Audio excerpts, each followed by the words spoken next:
Hi, I'm Dr. Bertie Sperry, and I want to tell you a story. Years ago, I was liking some guy who didn't seem to be liking me the same way I was liking him. I'd gone to sleep that night, hoping that the phone would ring and he would call. This was a long time ago. I don't do any of that anymore.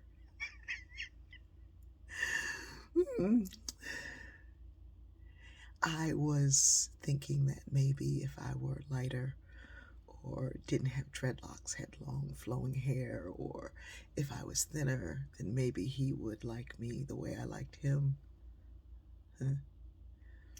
My images of beauty were based on American standards of beauty, and in those standards of beauty, one needs to be thin, in fact, a size 0, very pale, very long yellow hair, and young, very young. In fact, most of the images we get are 14-year-olds playing 20-year-olds. I should say many of the images. Sometimes they're 17. Anyway, I woke up somewhere in the middle of the night. The television was still on. I had been watching a series or documentary series on PBS.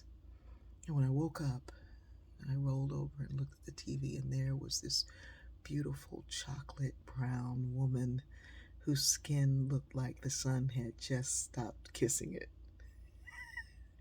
Her eyes were almond shaped, and she had big lips and high cheeks and dimples. She had a deep voice.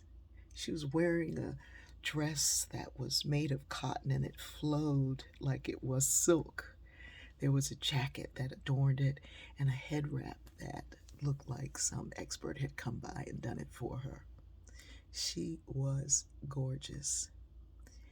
And I said out loud, if only I could look like her, I'd be satisfied. And then I looked again.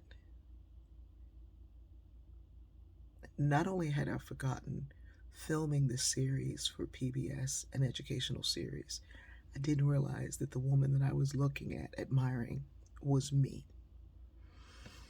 From that day to this,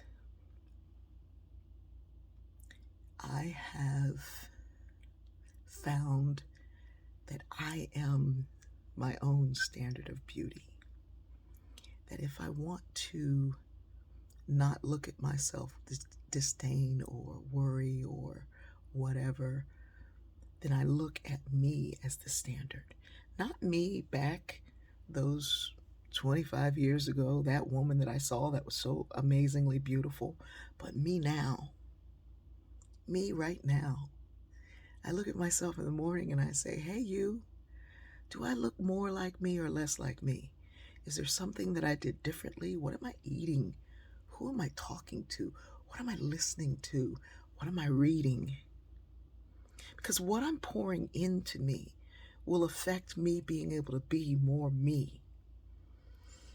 I ask myself, am I doing all the things that are necessary for my spirit, mind, and body for me to be more me?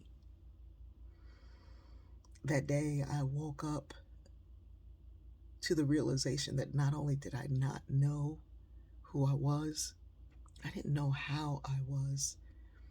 And I was using someone else's idea of what I should be to find me. And in that waking, in the middle of the night, God answered my prayer. The next morning, that guy called.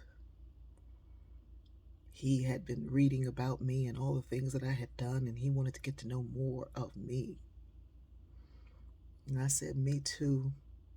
I'm going to be busy getting to know this other person.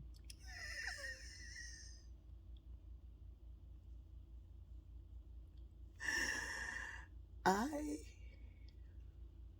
want you today to realize that the you that you see is all the competition you need. And every day, try to be more you, try to be more loving, try to be more whole, Try to be more helpful. This is not about a competition. It is so not, unless you're competing with your own self. I love you.